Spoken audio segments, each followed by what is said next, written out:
After the boys had taken their flushed faces and the lingering spirits of their breath down the steps and back to the car, we would stay up and watch the black and white films we had made projected against the gray cement of the basement wall. It was as if the night were only now just starting, at 1 or 2 in the morning, and we were suddenly entirely ourselves. The projector hummed and clacked. The focus was primitive, and we dealt with it by moving the entire apparatus forward or backwards on its folding chair. The outside shots were often overexposed. Sometimes we watched these films projected against a mirror that hung near the laundry room door, sometimes against a sheet. Sometimes I would read a novel out loud while we went through every reel over and over. The sheltering sky, the trial, and all the while fields flashed by, birds flew, fires burned, bicycles raced past, eyes blinked and mouths smiled, image after image made of light. This would end around 9 or 10 in the morning, and then we would go outside, sleepless and energized, to walk beside the stone-colored river, to walk along the trails. Sometimes we would shoot while we walked. Stills, Super 8, Polaroids. Polaroids, she said everything. From their form alone, their very being, the subject of the photograph itself was irrelevant. It was how it came to be, she said. We filmed Polaroids as they developed, oversaturated, grotesque, pulling their plastic genius into the silent light. And we never talked about the boys once they were gone. We talked about the fastest way you can get through school. You can, in 10th grade, graduate. You can. You don't even need perfect grades, just mediocre grades in upper-level courses. But what would we do then? What would we do then? I asked. She shook her head and smirked at me. Stand over there, she said, pointing to a field of Queen Anne's lace. Go into the middle of it. Kneel. Stand. Stand with your head turned. Take off your coat. Put it back on. Do that thing with your arms where they look like they spin all the way around in front of you. Good. I remember a shot, several seconds on the reel, of a girl skidding across the asphalt on her shin, grinning from the adrenaline before she took the skateboard up the halfpipe again. I can remember the shot of her lying in the grass laughing, her face wide and bright. We would walk through the empty neighborhoods, shining beneath the streetlights, until we reached the abandoned downtown. The parking lots beneath the constellations, the tall buildings cut out against the black sky, the cool air, the expanse of concrete. This is how we walked then. In an enormous loop that led back to the pools and gardens and fountains of the west side, and we swam behind our neighbors' houses, our quiet laughter drowned by the sounds of crickets and the smell of grass and chlorine, and our breasts were weightless in the water, like they weren't even there. We would make it home in those last crepuscular hours and hunch over the sink, gulping cold water from the tap.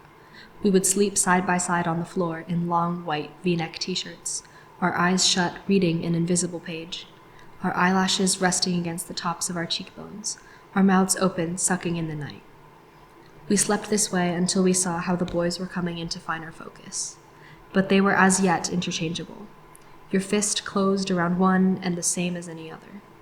And only 1 or 2 required further study, or became sentimental items in their familiarity, became desired, and once desired, ruined our sleep, ruined our sleepless wandering. It was like this in East Berlin, she'd said about the boys. She'd been in Berlin for a summer, studying art. The wall was still standing then, and she'd written our names on it. Wherever you went, she said, there was the same brand of coffee on the shelf, the same brand of aspirin. You couldn't get exactly the taste you wanted, but then you got used to what was there, and you liked it, no matter how crummy it was, no matter how weak. They're not Polaroids, she corrected me. They're like the coffee and the aspirin you buy in East Berlin, she said. You needed it to stay awake, or not to feel pain, and if it isn't working, you just have more. They're like that. Don't move, she said, in the grass outside the monastery. Don't move at all. It looks like you're a statue. It looks like you're a monument. You're a statue of the Virgin Skater, the great fallen tomboy. We'll show them this film, she said. We'll have the coffee and the aspirin over for movies. I should shoot you from the back, she said, as I walk away. I should shoot this on nitrate film, so it will burn up if we leave it in the sun. They sat in the dark basement and watched the films of the Polaroids developing, and the overexposed films, and the statue, and the girl swallowed by the earth. Their faces were bright. Reflections of images passed over them like shadows of clouds moving across the land. After the reels were done and our eyes had adjusted, we didn't turn on the lights. We didn't ask them what they thought. We didn't offer them a drink. We just sat there in the dark. And then we slept on the couch in our clothes, our long hair braided together on one side, blonde, black, blonde, black, blonde, the tiny pale hairs on our cheeks nearly touching. And just before unconsciousness, I could hear how her breathing was like her voice, how her throat held her voice and was full of sound and meaning, even as she quietly exhaled. You can leave and never come back. You can stop speaking entirely and carry a little chalkboard with you on a rope around your neck, she laughed, because you can see how everything here is something other than what it is, can't you? Every blade of grass, every word, every inflection. Certainly you can see that now, she said. You can see that silence is the whiteness of the sheet in the basement, and that we are waiting. Waiting and waiting, we said in unison. She said, right now it's as bright as heaven, it's as clear as night. The music of her voice carried as she spoke, like a little song, and I stopped walking to light my cigarette. This whole beautiful world, she said, tears running down her face at last as she grabbed the collar of my shirt, is a lie.